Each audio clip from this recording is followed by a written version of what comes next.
Hi, my name is Goil, G-O-I-L. It's a four-letter word. I'm an architect and also an interior designer in the city.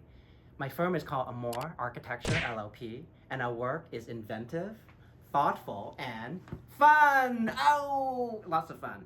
I want to show you how I turn this into this. So, let's go. A few moments later.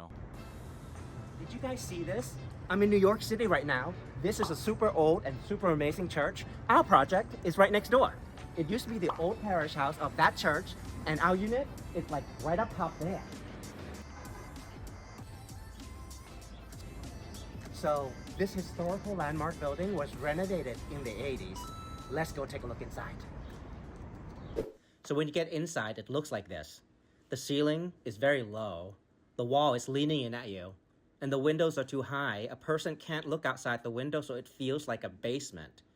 All of these things sort of add up to a dark and depressing place. Wait a minute. Let's try to figure out what happened before we can fix it. Okay, you guys. So, the facade is landmarked. When they turned this building into condos, what they did was they just put in floors to maximize the amount of the apartment that they can make, resulting in this. As you can see, by the time they get to our apartment, our floor and our windows are misaligned. So now let's look at the plan. Okay, so these are the new plans. I moved the kitchen here, moved the stairs here, home office and powder room in the back on a platform, so I now can look out the window. I couldn't do that before, so this is like a major plus. So, did you know that this steel was cutting-edge technology in 1888? And I want to show it and let the history in. Remember the leaning wall? Now, that turned out to be a perfect thing for seating. So I have the dining table, the living room sofa, and the day bed, which also double as a guest bed.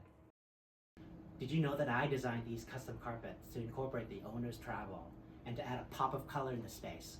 The best place to view it, though, is from above. The big move was relocating the primary bathroom from here to here on the same level as the primary bedroom. Look what that did for us. It allowed that skylight to shine light down onto our main room. Time out. Look here. So, I added the wainscot to anchor the furniture and unify the space. I am so glad that you're able to join me today. As you can see, we turned this apartment from dark and depressing into a bright and amazing place. We also reorganized the floor plan. We exposed the historic steel. We even designed custom furnishing on this place. So thank you so much for coming, and see you next time. Thank you. Please check out more of our work at AMMORLLP.com. It's amazing.